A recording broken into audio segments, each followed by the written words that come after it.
Well, like, not entirely sure how loud this microphone is, given the fact it's not mine and it seems to be positioned a bit far away. But hello, very impromptu. I'm obviously aware that 42 is streaming later on, so I'm not exactly going to be treading on any man's toes. But I thought there was a wee bit of time to kill after a rather pleasant day counting the amount of ethnics in Glasgow today. And, me and the missus thought, why the fuck not? Why not talk about just a few things? Just a few things that are currently occurring across the great glens of Rainbow Unicorn Lands. So in the chat, before I introduce herself, we have It's a Duck, as always. Adi, I was going to say adios there. That's a bit impromptu, pardon the puns, And Streaky Bacon, my good global goyim. Can I say that on YouTube? Time will tell. See if you've got a channel tomorrow. Yeah, we will see.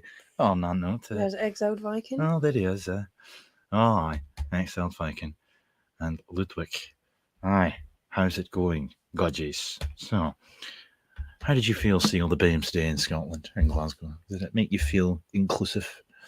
I'm used to it. How did it make you feel coming from the Highlands? It made me feel erotic. There's nothing else that can be said on such an important and pressing matter, such as no. On a serious note, like I sent a wee video to the Ochans just for a laugh, like so we were sitting in Weatherspoons, and I didn't even have to wait for an opportune moment to like start recording.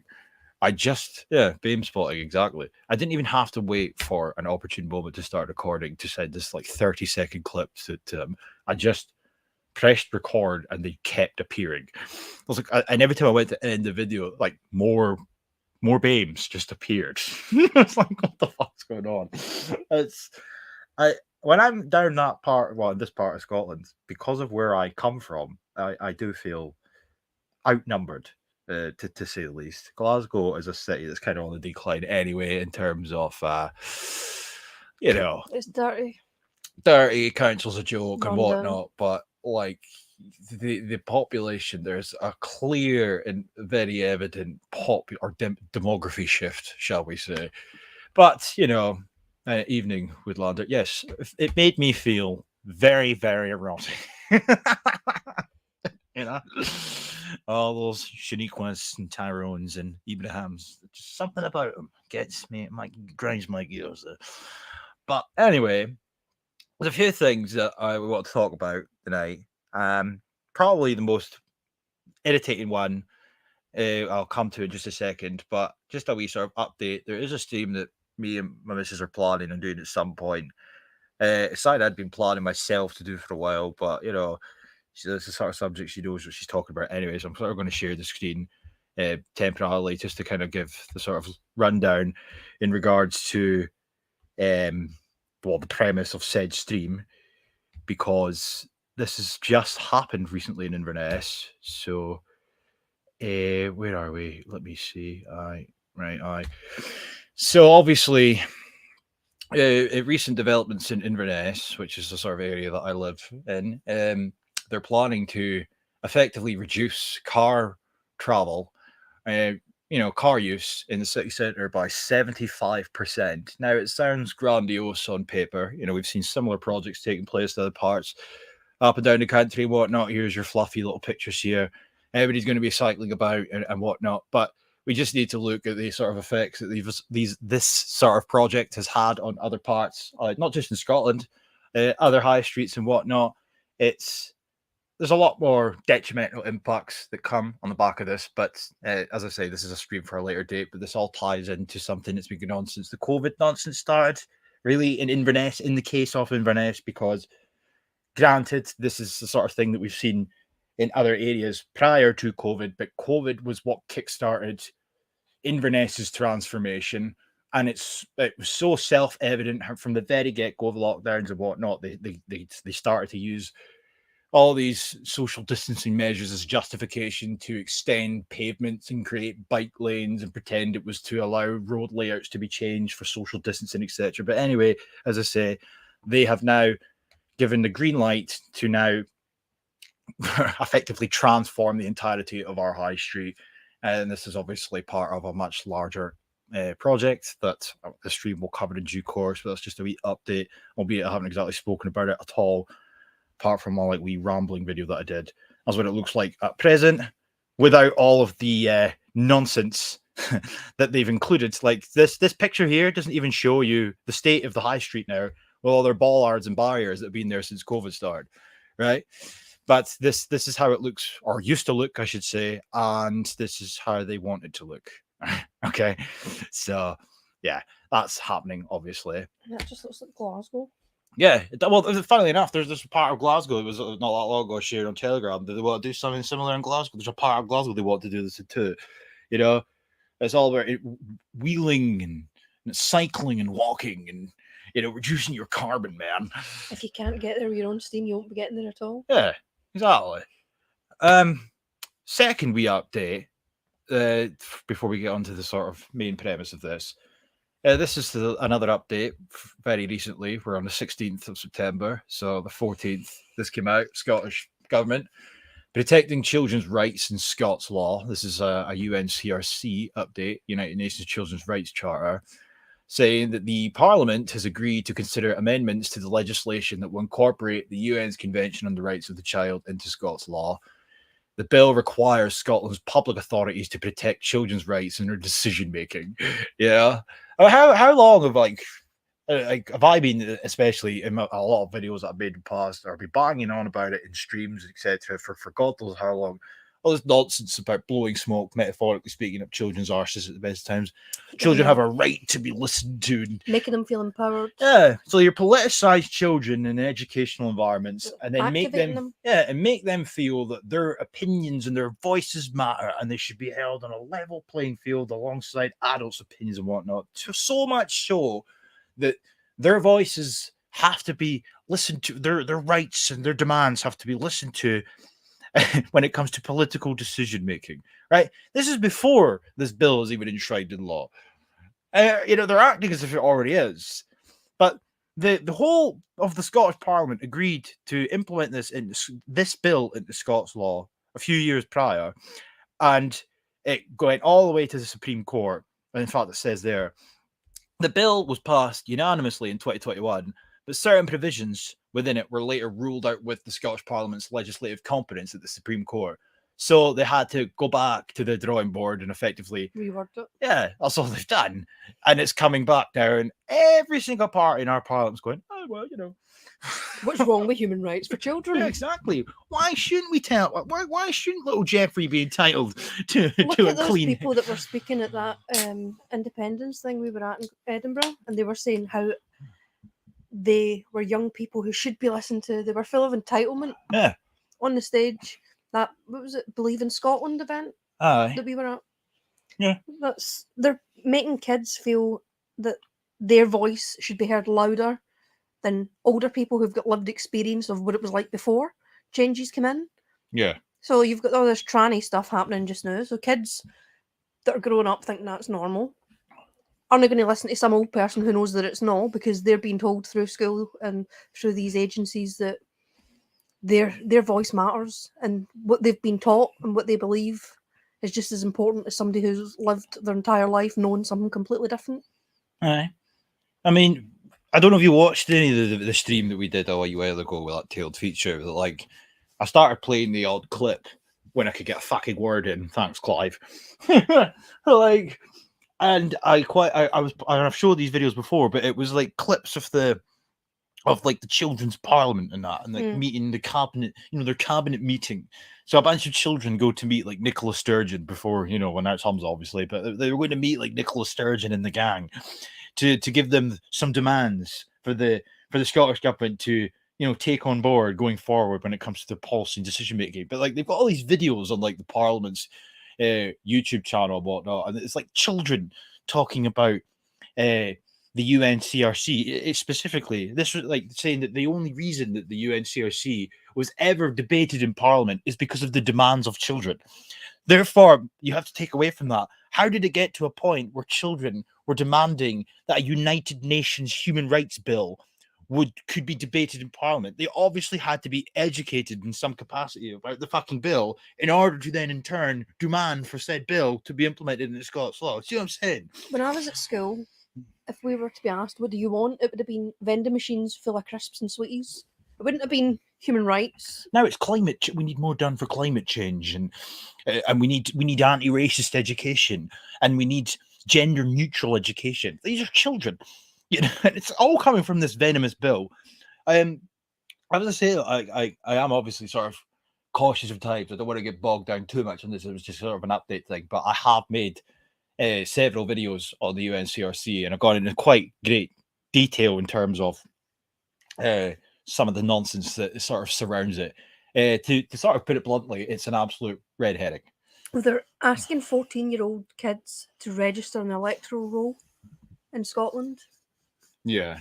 I don't understand why they're doing that. Well, to be honest, there's you can't multiple vote till you're reasons 16. because they could be harvesting the votes. If you've got 20,000 kids' names registered in each council area, but they're not eligible to vote, what's happening with those people's voting papers? They do it in America. So who knows what's happening, but they shouldn't be vote. If you cannot vote in the next election, you shouldn't be sat on a electoral roll for 2 years before it. Yeah. And as soon as your child turns 14, they're now sending out paperwork for you to fill in so that your child gets put on the electoral roll. Yeah, it's something I do find a bit bizarre, in all honesty. In fact, I don't even know if I've ever read any of the reasoning behind that. I'm sure they've got some sort of limp-wristed explanation for why the 14-year-olds are registered, but Well, they're not talking about making 14-year-olds be able to vote for some future referendum if they had like an independence referendum I don't. or council. They were planning on giving younger kids. 14-year-olds don't even know where the toilet paper is. Yeah, they know all about the climate. But they know how to fix every problem going Right. because the teachers have told them. Yeah, but they know absolutely all there is to know about carbon, you know, and white people being pieces And of shit. how racist their ancestors Yeah, were. and speaking of, that's a great segue actually to the sort of main events of this evening. You know, it never ends in Scotland. You know, it never ends anywhere really, but you know, this is a Scottish stream, so what did you expect me to be talking about something going on in fucking Serbia? Come on now. But I came across this. Let me show you this, right? So this is from the Scottish Parliament for let me get rid of these, right? Scotland, a good global citizen, right? So this was a discussion, and I don't know how I didn't come across this sooner. For the 11th of August. Now, I obviously sort of clipped a few parts of this and put them on my channel individually. And I mean, I might actually just play a few of those clips. Sometimes it's good to just go through clips, sort of break them down if people haven't seen them and whatnot. But just for anybody that didn't see where I actually took this from, this is a panel, right? Join the panel on their assessment of Scotland's role as a global citizen in relation to the rest of the world at a time of huge political and economic upheaval. Global citizenship highlights the interconnected and interdependent nature of society in thinking locally, nationally, and globally.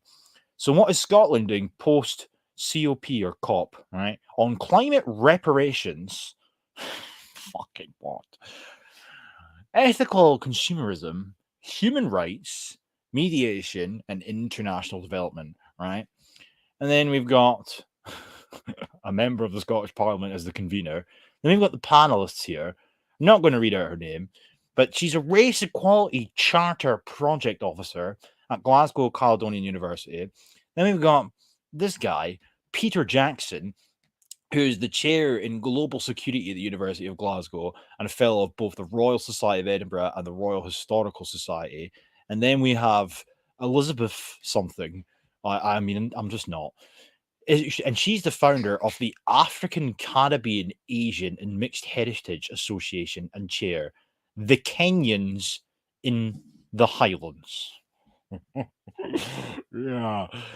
Her drive and purpose is to ensure that the community she supports are exposed to a wide range of cultural, traditional, and heritage differences while enjoying the unique benefits of being exposed to so many diverse cultures. Okay? So we're off to a riveting start here, right off the jump. But obviously, global citizenship, heavily entangled with sustainable developments, two of which a two-pronged attack, which is absolutely infesting Scottish education, and I'm not even being, catastrophizing, nor am I dramatizing the situation. It is crystal clear that our education system is absolutely riddled and rife with not just the buzzwords, but the actual subjects at hand that come under these labels.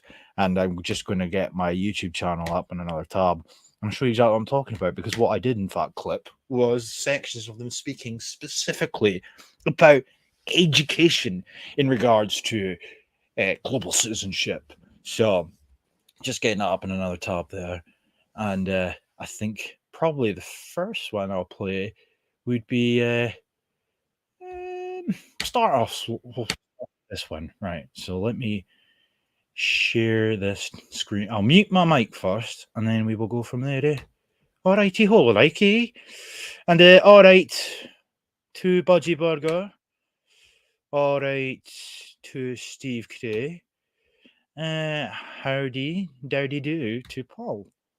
And if I've missed anybody, we do apologise. But, can't really see the tabs, well, the comments when you've got other tabs open. It's just one of those things. Not being ignorant. All right. But, yeah. So, play this,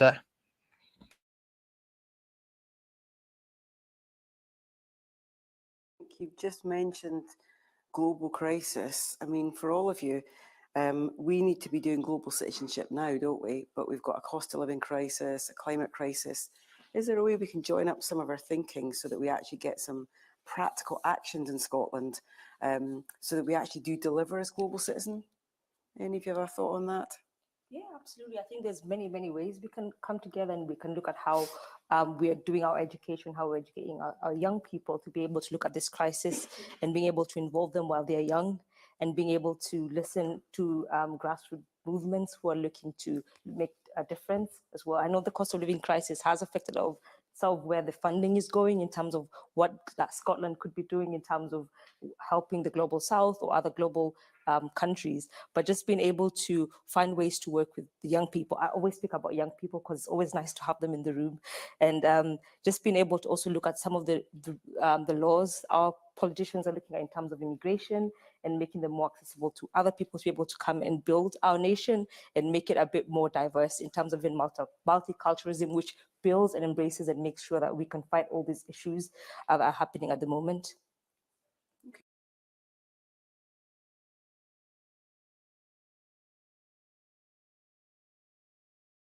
So there was quite it's always to the comment there. Where did it go? Always the youngsters, like straight off the jump there. The woman is speaking about education. What more can be done? Well, we need education. Education needs to be at the forefront.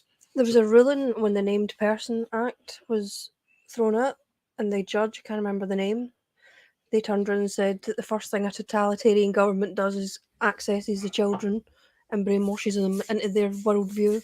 Yeah. And that's exactly what's happening right now. Mm-hmm. In Scotland, worldwide, but we're in Scotland, so it's specifically happening under the SNP watch. And at that thing we were at earlier with the indie, what was it, Yesers for Indie or whatever it was they were going on about. That guy, somebody started talking about how bad things were under the SNP and that they were basically leading the people that wanted indie down the garden path. And the guy walked off of the thing because his party was being slated. Yeah, it's just a cult. It is a cult. I've never understood that. I mean, the education system in Scotland is, it's funny. All these people that vehemently support the sort of nationalist quote unquote cause in Scotland, independence, SNP this, SNP that, but yet they can't see past that and look at what's happening in schools. And I think that's like immigration is obviously one of the things that really pisses me off more than anything, and it has for the longest time in regards to what's happening in Scotland. But over time, that's become secondary, purely only to education. Really, it's just getting worse. Education's how you normalise it to the next generation.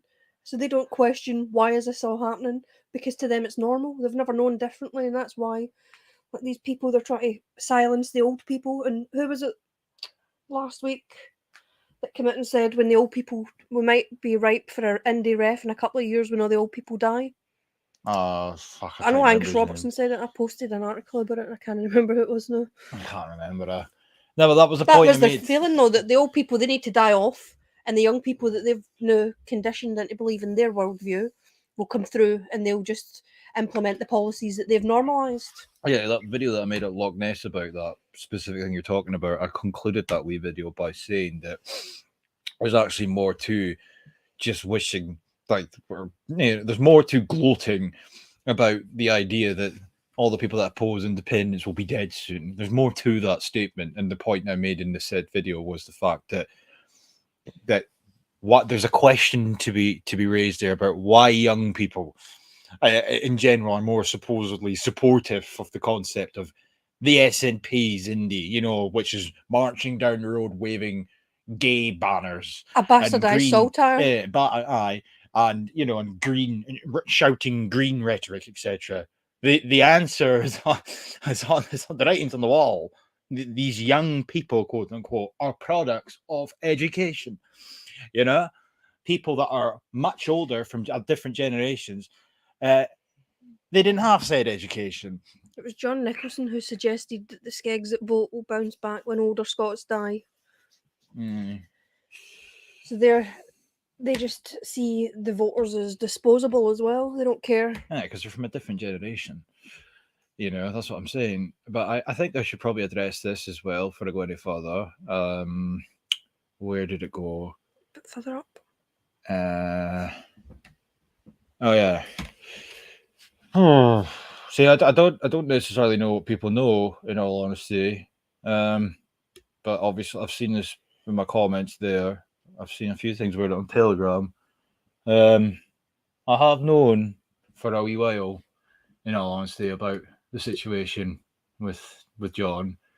Wasn't John that told me, and I wasn't really in a place to tell anybody, and I wasn't really in a place to be able to make contact with John, purely because, as I say, I got told by somebody who didn't really know what to say about it, and the person in question, he needed somebody to talk to about it because it was a lot to unpack, and that person told me. So I've known for quite a while, and it's been quite difficult to Keep to yourself. and Because obviously people's been asking after him and things. and then you see like Sense or whatever to his credit every time he does his streams, and then he does his sort of housekeeping and that, and he would always make reference to John, and it was very difficult to sort of sit there and like knowing what I knew. So I kind of ended up in the same position as the person that had told me about it, but it's not even about me anyways. I don't want to make it about me. I don't know what people know, so I'm not really going to divulge too much, but yeah, it's absolutely horrible. The news about John. As the stream that I did with John on my channel a wee while ago, still there, one of the first things I said, if I'm not mistaken, to him was that I came across the guy's channel years ago. We're going back to like maybe 2020 or something, and he reminded me a lot of my granddad. Always had a lot of respect for him. And I do have to, obviously, at some point, try and make contact with him myself. But yeah, it's thoughts and prayers with a man. He's a lot of respect in my book. Got a lot of time for him. He's a gentleman as well. He is. Yeah. He reminds me of my granddad in more ways than one, in all honesty. He was born in the same year as my granddad. They're a different generation, and that's the generation that he has the same they've political got so views much. as my granddad. He does. Like I said, we did a stream on his channel a while ago. I know it got private, but it was like what 21 or something. It was like a 3-hour stream, and we got quite in depth about a lot of things. It was about the drug statistics and alcohol statistics and suicide and stuff in Scotland. And it was quite a fucking emotional stream, really. The longer it went on, like 3 hours or something. In fact, I face fagged to him because I know he's the first person I ever like show my face to, when we went all backstage. So that was horrible. So yeah, as I said, I don't know what people know. So I'm not going to divulge. But it's. I mean, I'm not going to. Obviously, people know. I bet because there's stuff in the comments, but it's not. He's not doing well. No, he's not. And it's up to him to divulge more if he wants people to know what. Maybe he has. I don't necessarily know, but yeah, not great at all. Absolutely horrid. So. And when these people go, the whole life that they've lived goes with them, so all the information that they've gleaned through their life. If people don't ask them about it when they're alive, it just gets lost. Yeah. Nah, John's a good lad. Like, a lot of respect for him. But yeah. No, don't worry about Steve. I mean, as I say, I think it's sort of public now. But like, I didn't know. Like, I didn't know that like it had been made public, so to speak.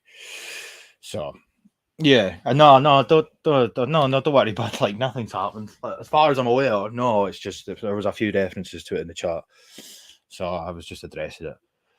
But yeah, absolutely agree. Right. So I don't really know how to segue back onto this. To be honest, we don't want to like depress everybody with that. You know, I don't really know. I don't want to fucking say the wrong thing now. Fuck. But yeah, let me just do this. So where did it go? Oh yeah, let's get some rage porn. I will say this much though: the stream that I did with John, right?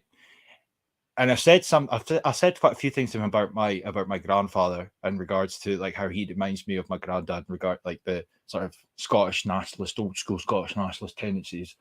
And since my granddad departed, I sort of felt that like if I do anything in this world, it's at the very bare minimum to continue to preach what he preached.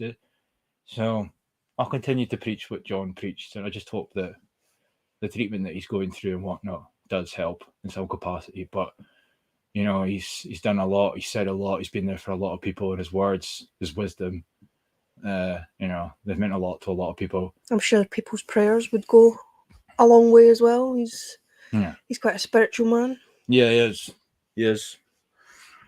So I just mean, well, it's fucking difficult to get my words out here. What I'll be doing is still like the stuff that he believed in will not be forgotten. Yeah. I just hope that he's around to see it come to fruition. But yeah. So on that note, as I say,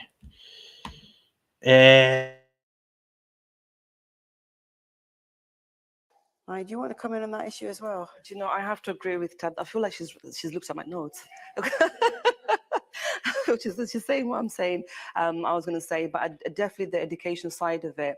And when we're talking education on a local basis and also on a national basis, I think it's very important that our actions on a local basis are able to be mirrored on a national basis. It's one thing for me as an individual to want to do something to protect the environment, and then someone else is doing the total opposite. Is one thing for me to say, you know what, I'm gonna walk to work today to so that I can save the environment, and then someone else who's saying, well, I'm going to do the same thing, but I'm going to drive, I'm going to fly, and instead of walking the 10 minutes, I'm just going to take my car there. So I think it takes a collective. We have to understand, first of all, apart from me just saying this is the definition of what a global citizen is, people need to understand from their own perspective what it is and what they can do to actually make the necessary changes, and also being able to engage, embrace, and learn about other cultures and the diversity within Scotland. Scotland is extremely diverse. And now this is like obviously a almost 4-minute clip, and the part that's coming up, the most important part of all this bullshit, is coming up. But I had to pause it there for two things, just to highlight a few other people that have come into the chat. Real Vincent Griffin, sorry, how's it going? Which guy? She's a Blackabite, mate. Fucking Blackabites. All right, Michael Pagan, what like? Clive, what like? You are here for the best part, my friend. Aberdeen Zulu. Right, say no more. I am saying no more. But yeah, Scotland's very diverse, she says. This was a common theme throughout the entirety of this fucking so-called panel. There was constant, and you hear it all the time. It's not limited to this panel, that Scotland's very diverse. You know, as a whole, it's not. Certain sections of the country very much are. Don't get me wrong. But it's nonsense that because certain parts of Scotland are quote unquote diverse, that means that the entirety of Scotland must be transformed in order to accommodate the certain sections of said country that are quote unquote diverse. For example, the critical race theorists that are subverting our education, they've even got, or Melina in particular, there's even a PDF sort of document that she published years ago where she's got a specific section dedicated to the Highlands, right? And the reason that she's got a bee in her bonnet regarding the Highlands is because the Highlands is white. Kajida Mohammed, another critical race theorist, has said similar things on video on my channel where they make reference to the fact that the Highlands or other white suburbs across Scotland are the areas that we should be specifically targeting more purely because There's they're enough. white. You know? It's ridiculous. Why do we need diversity everywhere? Or why do we need this shit everywhere? Because of little parts of fucking Glasgow and Edinburgh that are brown, you know? But it's just nonsense. Anyway, unless you've got anything you want to add to that. I mean, I've sort of hijacked the stream here. Like, No. all right. Well, you can't say I'm a misogynist. I give you a chance. You can't say that. Well, you fucking can't, right? Because the can't. man has spoken. Because of that diversity comes a lot of knowledge, and we can utilize the knowledge to be able to absolutely make Scotland boom, you know. But again, it goes back to being able to have these conversations with people on the ground, and advocating for education from different perspectives. Yeah, I advocated for education, especially through multiculturalism, and to raise global awareness from the ground up. So you've both talked about education. You actually work at Glasgow Caledonian. You're at Glasgow Uni in your other day job. So there's something about education that's coming up and about young people in particular. So are we thinking schools, colleges, universities? You've also mentioned social media. Do you want to just continue that point there, Maya?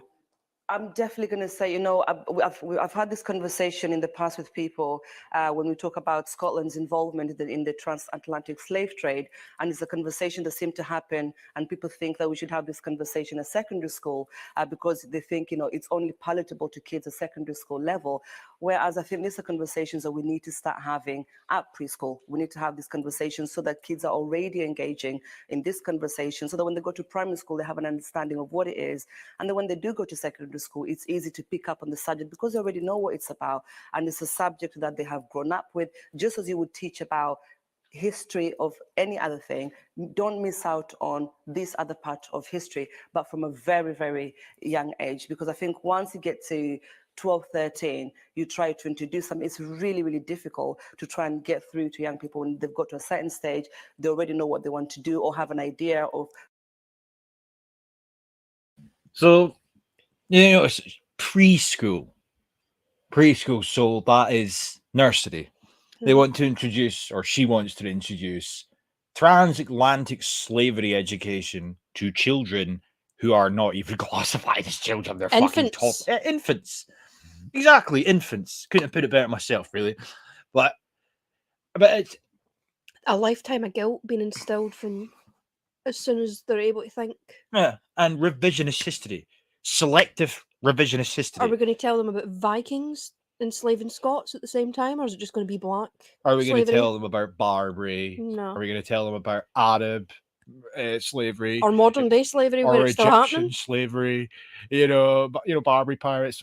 It doesn't fucking matter. None of it. Or Africans selling other Africans at the time of the transatlantic slave trade. Are we going to talk to them about who owned the vast majority of the slave ships, etc.? No, we're not. We're going to teach little children in Scotland, or they want to teach little children in Scotland, that white men rocked up on the shores of Africa, seen a bunch of black children and black women, and went, right, get the fuck on my boat. They pillaged and they raped and they murdered. They took them all around the world. They gallivanted around the world and, worked them to the death or to their deaths, enslaved them all. And that is the end of said story. When the reality of the matter is, there was an Arab slave trade going on for God knows how many centuries prior to whites ever stepping foot on the African continent. And when they got onto said African continent, they came across Africans selling other fucking Africans, after they just came out of, as I said, an Arab slave trade. We also have the Barbary slave trade. I could go on, but we can't do that because to incorporate every other historical time frame or every other piece of historical context, it eradicates the severity of the specific part of history they're trying to highlight, which is that white men are evil bastards, when in reality they're not, or the transatlantic slave trade isn't as bad when put into the context of the fact that it's just one example of multiple examples of slavery as a whole. They want to exclude every other facet of that historical period of time and focus solely on the one thing that can be done to browbeat white people, as per usual. This comment here where they're talking about the clearances. These people were burned at their houses in Scotland, in the Highlands and the islands, and they were shipped abroad to places such as Canada and Australia and made to do back-breaking work, left with fuck all to fend for themselves. Whole communities removed, and they were basically used for cheap labour. But that's not even taught to Scottish kids that these atrocities happened. No, it's just about all it really is nowadays is what more can we do to. We need to talk to the kids more about the empire, man. And how oppressive colonialism was. It's just, it's exactly. We never talk about the aspect of the fact that you know the British. Oh, so that's I wonder what the fuck that was. The ice cream van. It's like fuck. Yeah, that you're you know. You can roll out these facts, but they just brush them aside. You know, it's just this is where we're at now. Really, I'm getting fucking sick of it. In all honesty, but there was one more. Have I stopped sharing my screen? No, I have. There's one more video out of this little. I mean, there's I've got a few. Aye, there's one here, and I've got two more videos that I'll play. This is still from the same panel. Still from the same panel. It's all a game for power. They don't care about slavery, oppression, weaponized white. No, exactly, they don't. Because if they cared about slavery, in fact, even that Jeff Palmer, I made a video on this at the time. That Jeff Palmer, the guy that's like obsessed with fucking running around museums in Scotland and wanting to decolonize museums, etc. He wrote some opinion piece in the Herald, and in there was a section in it where he makes reference to like. And people say to me, and I'm paraphrasing here, but the paragraph effectively centered around him criticizing people who push back at his shit about teaching children about slavery. So people will say to me that the Romans had slaves and the Egyptians had slaves and the Arabs had slaves, but that's not the point. That's not the point. The point is that the transatlantic slave trade happened. It's like, well, that is the fucking point, though. That is the point. You want to ignore all these other aspects of history in order to focus solely on the one fucking, and albeit revisionist in nature, you want to focus solely on your version of events. You know, just completely exclude everything else because it allows for this white guilt narrative to be perpetuated. Just ridiculous. It's just every facet of society, as far as education is concerned, this is just leaking into it. You know, just because some fad with frizzy hair sat in a panel waffling on about what she wants to happen, you have to take a step back and realize this is happening because this is a panel about global citizenship and, by extension, global citizenship education. That's already a factor within Scottish education, global citizenship education, right? These are just advocates speaking on behalf of said global citizenship education, right? But yeah, here's the next one for anybody that's not seeing this fucking nonsense. Here we go. I'll present share screen. Renew. Get in there, folks. There's a big push. Here we go. And I'll mute my mic, and we'll be good to go.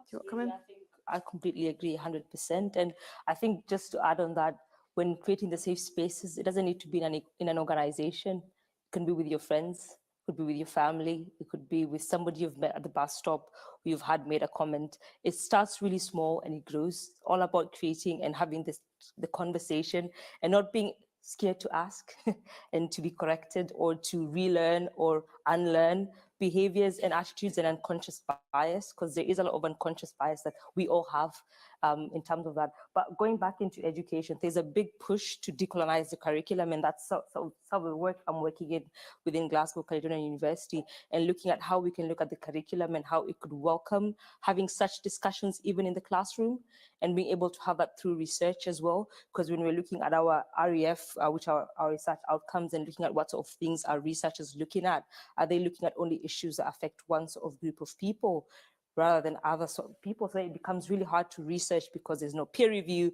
because there's no one researching about a certain country and doing certain things. So also just going back at looking at such projects that are happening in higher education, like as I've said, decolonizing the curriculum, trying to go through institutions and looking at institutional racism and how you're contributing to it in one way or another, or we're all contributing to it, because there's so many little niche things that are happening within society that we're not aware of, but they do actually add on to institutionalized racism. And they won't stop until somebody calls them out or until you face them yourselves, and then you realize, oh, there's an issue here. So it's also about going and educating yourself. I know you've said you've not seen things in the news. Stop watching or change the stations you're watching. Watch African news. They're all in English, most of them, or if not, they're subtitled. So you can go and check what's happening, or what's the news in Kenya, what's the news in Nigeria, in Niger, in Libya. And then that sort of takes away the bias. So you don't only have to stick to BBC and STV and CNN.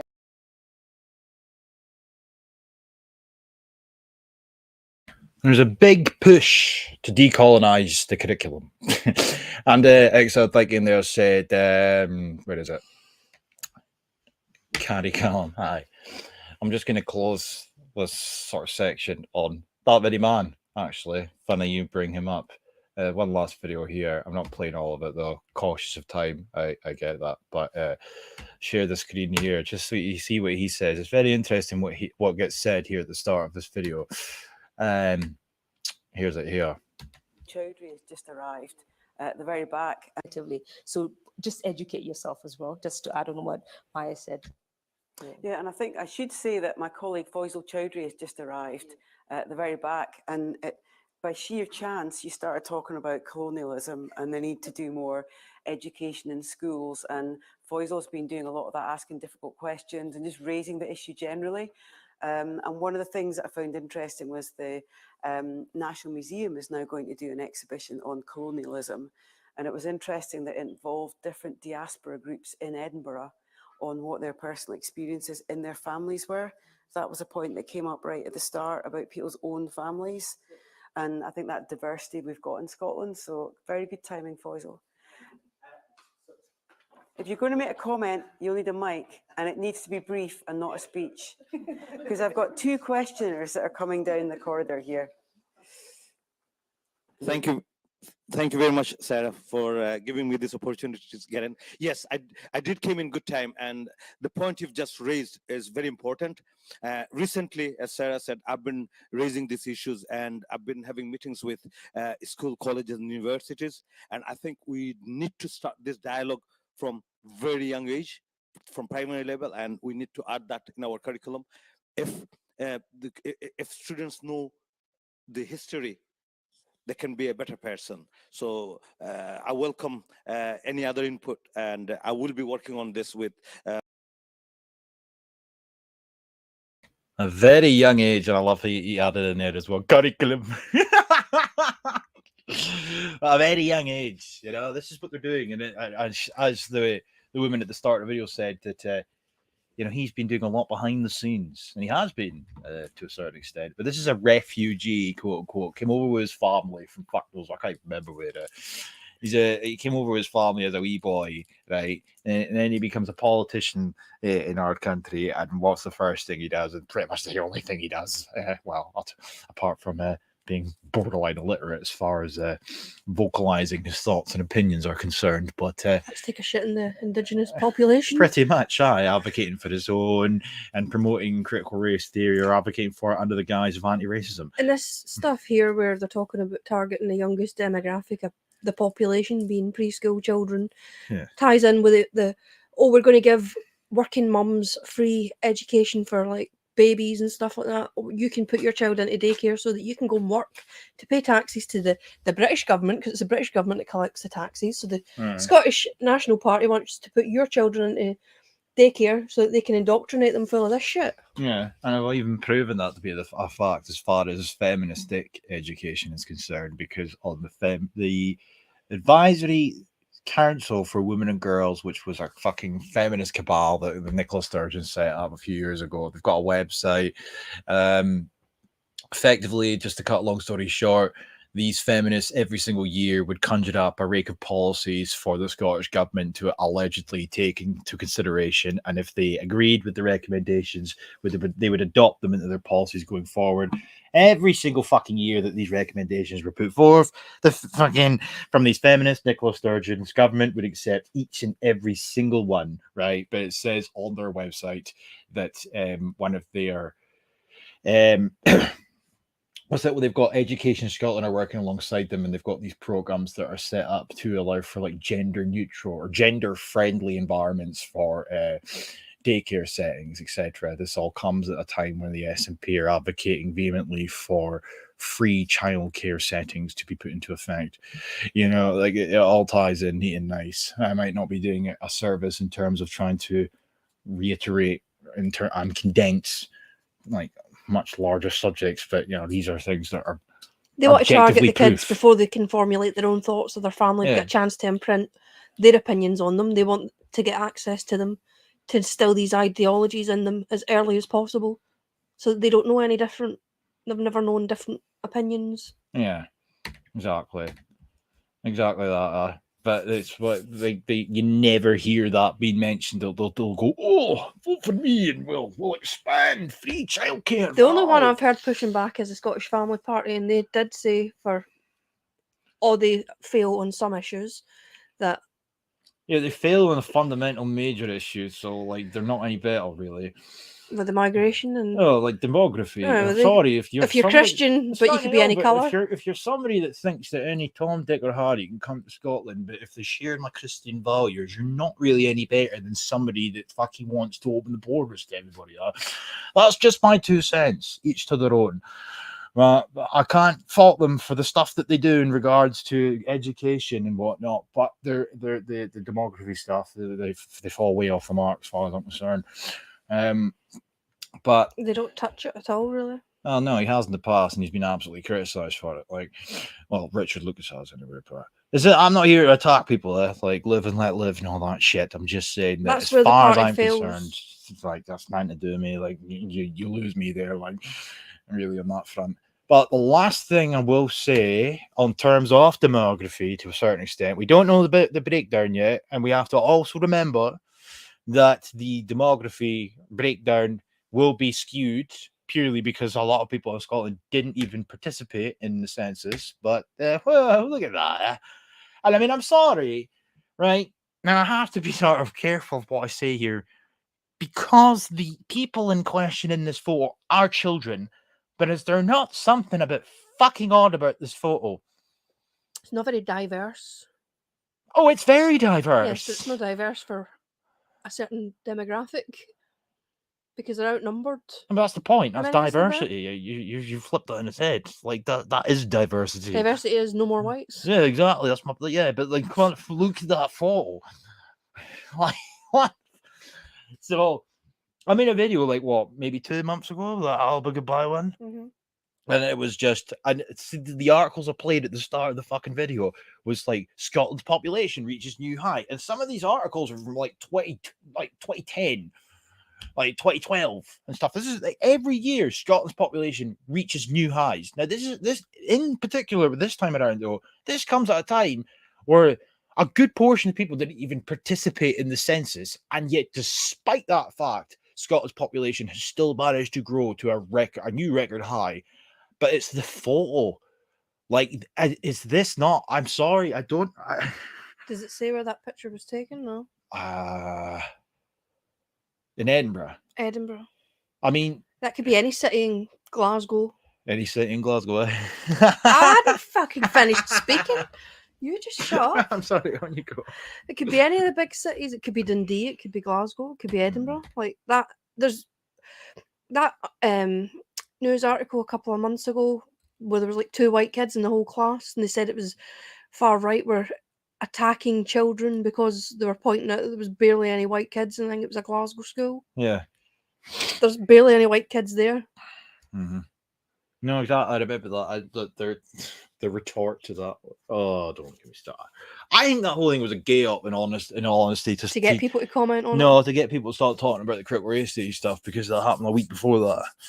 Like they were like, it was everywhere on Twitter and whatnot. And then this random photo emerges. But great, exactly. I mean, come on, this is very difficult. Like when you see images like that, I don't know. I really don't know. And then people like Tom Harwood would say, "Oh, there's nothing wrong with that. That's what we want. We want more black and brown people and less whites." Like, there's nothing wrong with an image. If, like, you have, like, this is Tom Harwood, like, people like him would pick you up on that. Like, there's nothing wrong with an image of children, right? And you're not saying that. I'm not saying that. But what's wrong here is the fact that The whites are outnumbered. Scotland's population is only increasing annually and reaching record highs each and every single year because of immigration. Look at the babies' names. One of the most popular names is Mohammed. Aye. And Noah, I think, as well. There's like 3 different variations of Mohammed, but I think that's just in Glasgow. I don't think that's nationwide. I think it's Glasgow. But nonetheless, every year our population is reaching new highs while our birth rates are at record lows. Immigration is the key factor in why our population continues to reach new highs. So naturally, images like this will not just become hand-picked images like this. They will become a reality. They are a reality in certain parts of Scotland already, you know, where whites are very, very, very, very much outnumbered in terms of demography statistics. That is because of immigration. It should not be taboo, nor extreme, nor racist to point that out, to express any aspect of concern. You're just pointing out the fucking obvious here. They point it out when it's the other way around, like Hamza Yusuf pointing out there wasn't any brown people in these top jobs. Exactly. Everything's too white in a white majority country. But if this shit continues, the question remains, for how much longer will said country be a white majority? You know, I guess the jury's out on that one, in all honesty. But yeah, that's really about all there is to say in that front. And no, my friend, no, don't worry about it. I was only doing a wee impromptu stream. I'll be wrapping things up in more or less a second. Immigration to Scotland is a sanctuary thing. More or less is like Wales and Scotland doing the same thing. Except Wales actually called Mark Drakeford called Wales a sanctuary country. But let's be honest, Scotland's not really any different in that front. But I think that's all really all is to say in that capacity. So, Put your video, the Alba Goodbye one, to finish. For anybody that's not seen it. Could do, but it's like 5 minutes long, isn't Oh. it?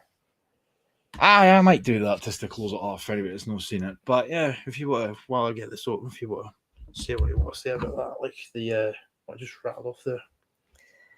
Put me in the spot here now. Well, you're live on air. Live on here. Yeah. Don't swear. Aye. Immigration, demography, minority status, etc. You know, surely there's something going around that big brain of yours. Totally stumped right now. Oh, For once, I'm speechless. that is a fucking rarity, yeah. Shush. Aye. If only you could apply that to yourself when we try and watch a movie. You'll be watching it with blackened eyes later in your cheek. Right. On that note, folks, tune in to 42 stream, and I'm going to finish off with this video because it's very, very, very fucking apt in regards to, or in regarding to that, into the census stuff. But as I say, the ethnic breakdown and whatnot's not coming out till a later date. But I will leave on that note in just a second. Aye. Bye-bye. United States or Australia, New Zealand are migrant societies, and that therefore they accommodate more readily those from other backgrounds than we do ourselves, who still nurse a sense of our homogeneity and difference from others, which is precisely what the European Union, in my view, should be doing its best to undo. Do you think this place is on the map?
But actually what Scotland needs is to grow our overall population, and we can perhaps do some of that. We should certainly try to maximise what we can do within the UK, but we're always going to run up against serious limitations if we don't have an immigration policy that is supporting that wider objective. And there will only be so long we can go down the track of this conversation without running full square into that pretty fundamental problem. Migration is a crucial part of the required approach to addressing our population challenges, and we know that the UK government immigration policy does not reflect the needs of Scotland's rural communities.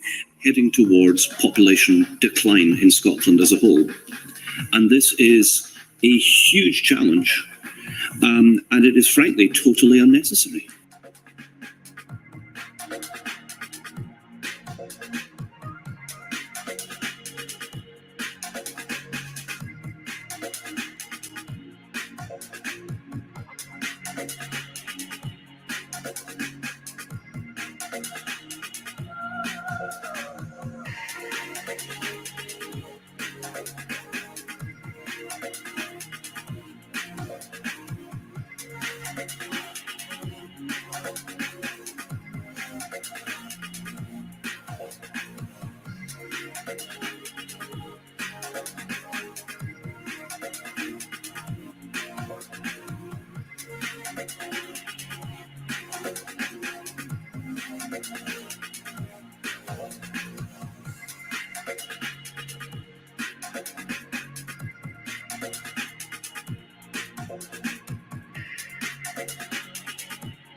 Education Scotland work with partners to create professional learning for Scotland's educators to build their racial literacy. That means making a learning programme for teachers and practitioners to build their anti-racist skills and to increase their awareness of the impact of race on the learners, families and communities they support.